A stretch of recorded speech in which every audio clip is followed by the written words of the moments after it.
Hello friends, welcome to the channel. आज हम करेंगे बीएसएफ एचसीएम का क्लरिकल एप्टीट्यूड का मॉक टेस्ट। तो चलिए शुरू करते हैं। फर्स्ट क्वेश्चन हमारा, इसमें स्टेटमेंट और कंक्लूजन दे रखे हैं, ठीक है। तो हमें उन्हें सॉल्व करना है।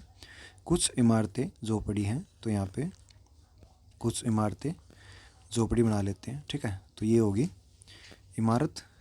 एक मिनट, ये पेन अपने आप ये चल रहा है, एक मिनट। इनको हम बना लेते हैं बिल्डिंग्स और ये हट्स हैं, ठीक है। सभी कॉलेज गांव हैं। कुछ गांव इमारतें हैं, तो कुछ गांव यहाँ पे इमारतें बना लेते हैं, ठीक है। तो यहाँ पे विलेज आ जाएगा, ओके। और सभी कॉलेज गांव हैं, तो सभी कॉलेज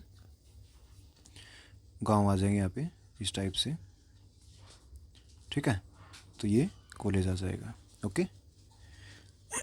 कंक्लूजन में अगर हम देखते हैं, ऑल विलेजेस आर बिल्डिंग्स, तो विलेज बिल्डिंग्स में मतलब थोड़ा कुछ का डिफरेंस है, तो ये गलत हो जाएगा, ठीक है। कुछ गांव झोपड़ी हैं, कुछ गांव झोपड़ी हैं, तो ये वाला ऑप्शन हो जाएगा हमारा गलत, क्योंकि ये झोपड़ी से मिला हुआ नहीं है, ठीक है। सम हट्स आर कॉलेजेस, कुछ झोपड़ी कॉलेज हैं, कुछ झोपड़ी कॉलेज नहीं है, तो ये वाला ऑप्शन भी गलत हो जाएगा। फोर्थ अगर देखते हैं, कुछ इमारतें गाँव हैं, तो कुछ इमारतें कुछ बिल्डिंग गांव हैं, तो ये वाला ऑप्शन हमारा हो जाएगा ठीक, ठीक है। Only fourth option, okay. Next question है, क्वेश्चन नंबर सेकंड। निम्नलिखित प्रश्नों में नीचे दो शब्द दिए गए हैं, आपस में किस प्रकार संबंधित है ये हमें बताना है, ठीक है। कारखाना उत्पादन, मतलब कारखाने में किसी भी चीज़ का उत्पादन होता है, ठीक है। अस्पताल में हमें बताना है कि अस्पताल में क्या होता है, तो अस्पताल में होता है उपचार, जो कि ऑप्शन नंबर दे रखा है सी में, ठीक है। अस्पताल में किसी भी मतलब रोग का उपचार होता है, ठीक है। नेक्स्ट क्वेश्चन है, क्वेश्चन नंबर थर्ड। निम्नलिखित प्रश्नों में एक अनुक्रम दिया गया है जिनमें एक पद रिक्त है, दिए गए विकल्पों में से उस पद को चुने, ठीक है। तो यहाँ पे दे रखा 1728, 864, 432, 216। तो ये क्या कर रखा है, इसमें दो का डिवाइड कर रखा है, ये आ गया। इसको दो का डिवाइड करके ये आ गया, ठीक है। इसको दो का डिवाइड किया, ये आ गया। इसको अगर दो का डिवाइड करते हैं तो ये आ गया कितना, 108, ठीक है। जो कि ऑप्शन नंबर किसमें है, ऑप्शन नंबर बी के अंदर है, ठीक है। नेक्स्ट क्वेश्चन है, यदि दिस इज डन को 792, दिस इज रिमेनिंग को 824 और रिमेनिंग इज डन को 298 के कोड किया जाता है, तो कौन सा अंक डन दर्शाता है, ठीक है। तो दिस को हम काट देते हैं, यहाँ पे दिस से कुछ नहीं कट रहा, ठीक है। अगर हम इज से काटते हैं तो इज से ये कट गया और ये कट गया। तो अगर हम इसके अंदर देखते हैं तो दो इसमें कॉमन दे रखा है, तो दो कट गया यहाँ से, ये दो कट गया और यहाँ से भी दो कट गया, ठीक है। अगर हम रिमेनिंग देखते हैं तो रिमेनिंग यहाँ से कट गया, रिमेनिंग यहाँ से कट गया और इसमें क्या बचा हुआ, इसमें 8 बचा हुआ, इसमें भी 8 बचा हुआ, ठीक है। डन यहाँ पे इसमें दे रखा है, ठीक है। और यहाँ पे 9 दे रखा है, तो हमारा आंसर कौन सा आ जाएगा, हमारा आंसर आ जाएगा इसमें 9, ठीक है। Option number C, okay. Next question है,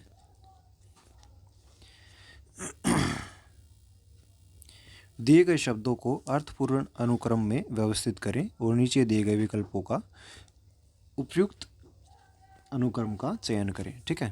तो सबसे पहले अगर हम देखते हैं तो बच्चा कहाँ जाएगा, सबसे पहले बच्चा जाएगा स्कूल के अंदर, ठीक है। तो 2 का हो जाएगा 4।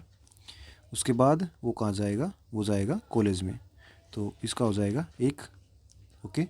उसके बाद वो क्या करेगा, नौकरी लेगा, तो आ जाएगा 5, ठीक है। उसके बाद उसको क्या मिलेगा, वेतन मिलेगा, तो आ जाएगा 3, ठीक है। 2 4 1 5 3, ऑप्शन नंबर किस में है, ऑप्शन नंबर बी के अंदर है, 2 4 1 5 3, ठीक है। नेक्स्ट क्वेश्चन है, लड़कियों के एक पंक्ति में एक लड़की बाएं किनारे से 7वें स्थान पर खड़ी है, तो बाएं किनारे से 7वें स्थान पर है ये, ठीक है। और दाएं किनारे से 14वें स्थान पर खड़ी है, तो दाएं किनारे से ये 14वें स्थान पर यहाँ पे। बताएं कि पंक्ति में कितनी लड़कियां हैं, तो हम क्या करते हैं, इन दोनों को जोड़ के और इसमें से एक माइनस कर देते हैं, क्योंकि इसमें 2 बार ले लिया हमने 7 और 14, ठीक है। तो एक माइनस हो जाएगा, तो ये कितना आ जाएगा 14 और 7 21, 21 में से अगर हम एक हटाते तो कितना आ जाएगा 20। तो पंक्ति में कितनी लड़कियां हैं 20 लड़कियां हैं, option number B. Okay, next question है निम्नांकित शब्दों को वर्णमाला के क्रम में लगाएं और जो सबसे पहले आएगा उसे चयन करें। ठीक है, तो यहाँ पे एस एल दे रखा है, यहाँ पे एस टी एस के एस आई, तो सबसे पहले आएगा S I, option number D. ठीक है, ऑप्शन नंबर डी आ जाएगा। नेक्स्ट क्वेश्चन है यदि घड़ी मध्यांतर को शुरू होती है 5:10 पर घंटे की सुई कितने डिग्री पर घूमती है। तो मध्यांतर होता है 12 बजे। ठीक है, फिर 1, फिर 2, फिर 3, फिर 4 और फिर 5 और ये 6। ठीक है, इस टाइप से होती है।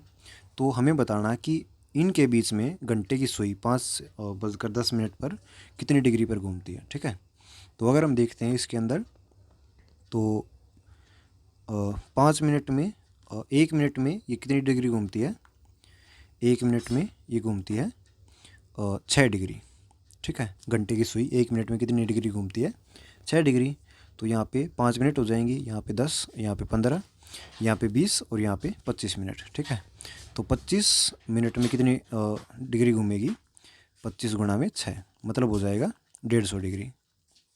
ठीक है, और यहाँ पे कितना हो जाएगा, अभी आगे जो मिनट वाली सुई है वो 10 मिनट और आगे चली गई। ठीक है, तो इससे आगे कितनी आ जाएगी 10 मिनट में मिनट वाली सुई कितनी आगे चली जाएगी, तो ये आ जाएगा।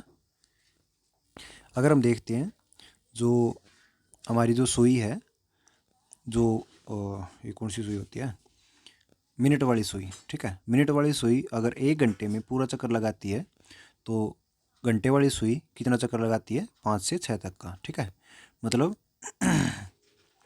360 डिग्री में ये कितने मिनट चलती है 5 मिनट। ठीक है, 5 मिनट चलती है। ओके, और 5 मिनट में ये कितना डिग्री घूमती है 5 मिनट में ये 30 डिग्री घूम जाती है। ठीक है, तो ये हो जाएगा 360 इक्वल टू 30 डिग्री। ठीक है, और हमें 10 मिनट का निकालना है, तो ये आ जाएगा 360 बटे में 30, तो ये हो जाएगा कितना 12 डिग्री। 12 डिग्री तो नहीं हुआ, ये वाले तो होंगे नहीं, ये वाला। ठीक है, मतलब 150 से ऊपर ऊपर होगा क्योंकि ये 10 मिनट आगे भी गई हुई है।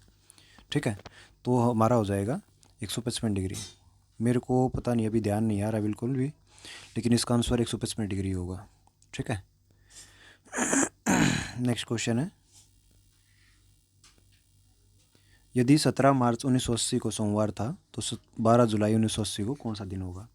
तो अगर हम देखते हैं 17 मार्च के अभी कितने दिन बचे हुए हैं, मार्च के अभी बचे हुए 14 दिन। ठीक है, अप्रैल के अभी 30 दिन बचे हुए हैं, मई के अभी 31 दिन बचे हुए हैं, जून के 30 दिन और जुलाई के 12 दिन।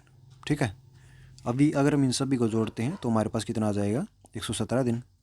ठीक है, अगर हम 7 से इसको डिवाइड करते हैं सप्ताह बढ़ाने के लिए तो 16 सत्ते 112 और जमा में आ जाएगा 5, मतलब 5 दिन बचे हुए हैं। ठीक है, तो अगर हम इसमें से अभी देखते हैं 0 पे आता है संडे, 1 पे आता है मंडे, 2 पे आता है ट्यूसडे, 3 पे आता है वेडनेसडे, 4 पे आता है थर्सडे और 5 पे आता है फ्राइडे और 6 पे आता है सैटरडे। ठीक है, तो 5 पे आ जाएगा फ्राइडे, तो ये ऑप्शन वाला कौन सा हो जाएगा, ऑप्शन नंबर बी फ्राइडे। ठीक है,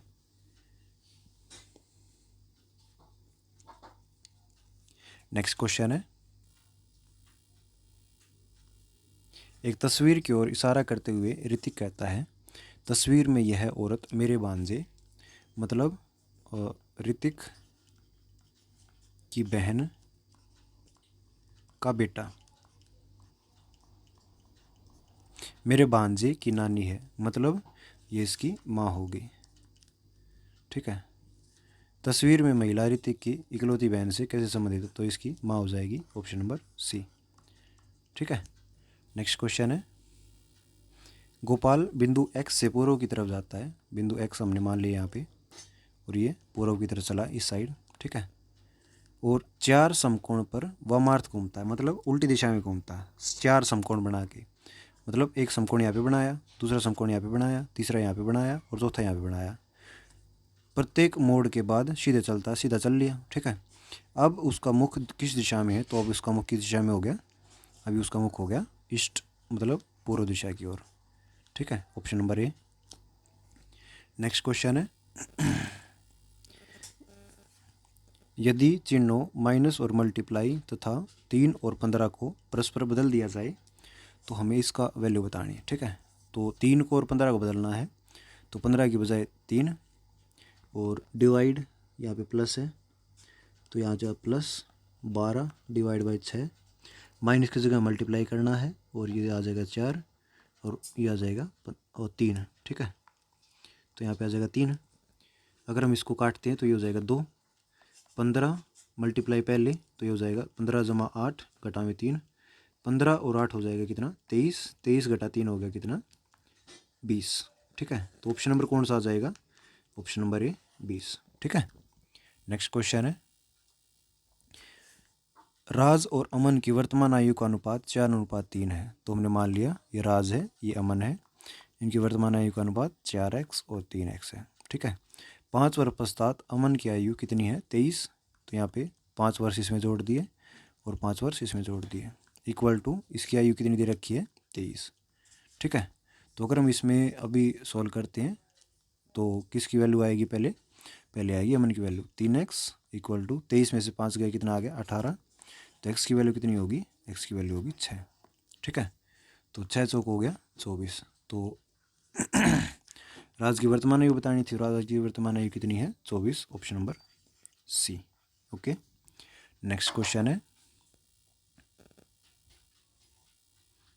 इसमें हमें बताना है यदि प्लस और माइनस को आपस में बदल दिया जाए और मल्टीप्लाई और डिवाइड को आपस में बदल दिया जाए तो निम्नलिखित समीकरण में प्रश्न चिन्ह के स्थान पर क्या आएगा।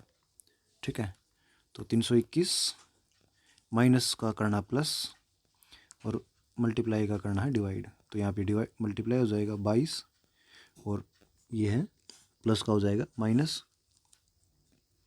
ठीक है, ये हो जाएगा 216, मल्टीप्लाई का हो जाएगा डिवाइड और ये हो जाएगा 6। ठीक है, अगर हम इसको अभी काटते हैं तो यहाँ पे कितना हो जाएगा 36, इसकी इससे मल्टीप्लाई करवाते हैं तो यहाँ पे कितना आ जाएगा ये आ जाएगा 8062 जमा में 321 और घटा में हो जाएगा 36। ठीक है, इन दोनों को जोड़ते हैं तो ये हो जाएगा 8483, इसमें से हम 36 घटाते हैं तो कितना आ जाएगा 8447। ठीक है, जो कि ऑप्शन नंबर सी के अंदर है। ओके, नेक्स्ट क्वेश्चन है, select the most appropriate option that can be substitute the underline segment in the given sentence. मतलब हमें वन वर्ड सब्सटीट्यूशन बताना है। ठीक है, spy family is a graphical novel that is narrative work in which the story is conveyed to reader using uninterrupted art in traditional comics format. मतलब इसमें बताया गया है कि स्पाई फैमिली है, एक ग्राफिकल नॉवल है। ठीक है, जो कि बिना रुके हुए एक कॉमिक्स फॉर्म में बनाई गई है। ठीक है, ट्रेडिशनल कॉमिक्स फॉर्म में बिना रुके हुए, तो बिना रुके हुए का मतलब है सीक्वेंशियल, मतलब एक साथ चलती हुई। ठीक है, तो ऑप्शन नंबर आ जाएगा बी। ओके, सीक्वेंशियल मतलब बिना रुके हुए एक साथ चलती हुई। ठीक है, नेक्स्ट क्वेश्चन है, parts of the following sentence has been given as option. Select the option that contain an error. The tea at the cafe is best than the tea Costa cafe in our office. ठीक है, तो इसमें अगर हम देखते हैं the T at this cafe is, यहाँ पे आ जाएगा बेटर, मतलब अपने कॉफ़ी से, अपने कोस्टा कॉफ़ी से अच्छी है। ठीक है, तो यहाँ पे आ जाएगा बेटर। ओके, तो ऑप्शन नंबर कौन सा आ जाएगा, option number A. Next question है, select the most appropriate synonyms of the given word. Toxic, toxic का मतलब होता है पॉइजनस। ठीक है, इसका आ जाएगा लेथल, ऑप्शन नंबर ए। इसका भी मतलब होता है पॉइजनस। ठीक है, नेक्स्ट क्वेश्चन है, select the option that can be used as one word substitution. A person who likes to argue about anything, मतलब किसी भी बात पर बहस करने वाला आदमी, वो क्या होता है? कॉन्टेंटियस। Option number C. ठीक है। नेक्स्ट क्वेश्चन है, select the most appropriate synonyms of the given word fatal. Fatal होता है डेडली। ठीक है। कोज ऑफ डेड, ये होता है फैटल। ठीक है। इसका मतलब कौन सा हो जाएगा? इसका हो जाएगा option number C, deadly. Okay. Next question है, एक पासे के विभिन्न फलकों पर 6 अक्षर दिए हुए हैं। नीचे दिए गए चित्र में इस पासे की 2 स्थितियों को दर्शाया गया है। आर के विपरीत कौन सा फलक होगा? तो अगर हम देखते हैं, आर को अगर हम इस साइड से घुमाते हैं, क्योंकि इन दोनों में आर दे रखा है यहाँ पे। ठीक है। तो आर यहाँ पे आ जाएगा पी, और यहाँ पे आ जाएगा टी। यहाँ पे आर, यहाँ पे आ जाएगा, इसको अगर इस साइड घुमाते हैं तो क्यू, और ये आ जाएगा यू। ठीक है। तो पी के विपरीत क्यू हो गया और टी के विपरीत यू हो गया। अभी बचा कौन सा? एस। तो आर के विपरीत हो जाएगा एस। ठीक है। तो ऑप्शन नंबर हमारा कौन सा आ जाएगा? ऑप्शन नंबर ए। ओके। नेक्स्ट क्वेश्चन है, ओके फ्रेंड्स, हमारे 20 क्वेश्चन कंप्लीट हुए क्लरिकल एप्टीट्यूड के। Thank you for watching. आप हमें बता सकते हैं कि आपके क्लरिकल एप्टीट्यूड के कितने क्वेश्चन ठीक हुए हैं। Okay, thank you.